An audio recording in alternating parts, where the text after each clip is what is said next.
For me, working with first responders is very personal. I've been very blessed to be married to a Black Hawk helicopter pilot for the U.S. Army.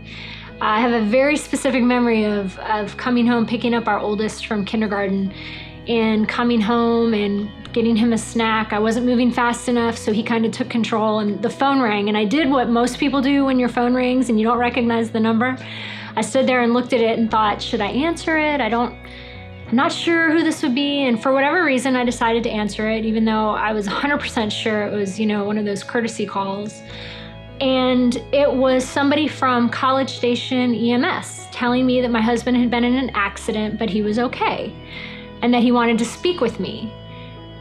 And I said, okay, and he got on the phone, and he spoke for a second, very incoherently, and I said, can I talk to the other gentleman, please? And that gentleman got back on the line, and I said, was there anyone else involved? And he said, ma'am, I can't tell you anything. I'm taking him to this hospital, and that's all I can say.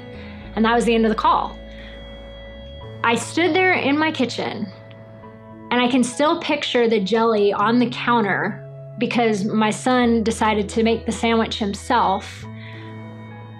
And I'm just standing there. I didn't know who to call. I didn't know what to do. I didn't know what to say, what to think, because I felt absolutely powerless. And I don't ever want anyone to feel as powerless as I did in that moment. If we can help people in that situation to have a plan, to know that they have somebody who's been there, who can help them walk through this process, that there was a plan in place. And especially if you are in a firefighter, police officer, first responder role where you're putting your life on the line all of the time and nobody is there to tell you what happens to your pension. I didn't know. My husband receives a pension. Nobody told me how the medical bills were going to be covered. This was the first time in the state of Texas that they had a loss, had a death. So nobody knew what the procedures were.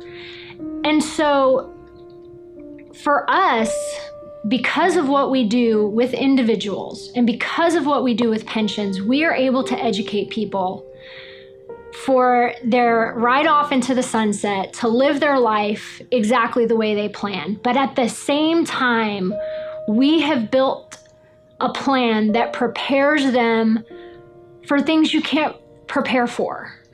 And the things that nobody ever expects to happen and nobody ever wants to happen, but at least they know that there's somebody who gets it. Being on the other side of it, being the spouse who needed to understand. And my husband's response would always be, I don't know, that's what they told us. We take our time to meet with husband and wives, parents and children, to educate them on their options. Yes, we're going to give you numbers. We're going to explain to you what makes sense monetarily. But what's more important to us is how you feel when your head hits the pillow at night. When my husband had his accident, we had enough insurance to cover 5 years of his salary had he passed away. Our kids were 5, 3, and 2. So that's no college planning. That was nothing extra.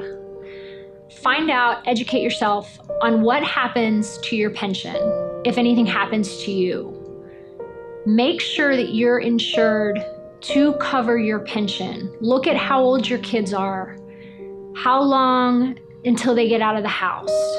Making sure that you're saving efficiently is right up there with all of your line of duty death planning. And we can help people prepare for that type of scenario, not because we want that to happen or we think that's going to happen, but it's always a possibility.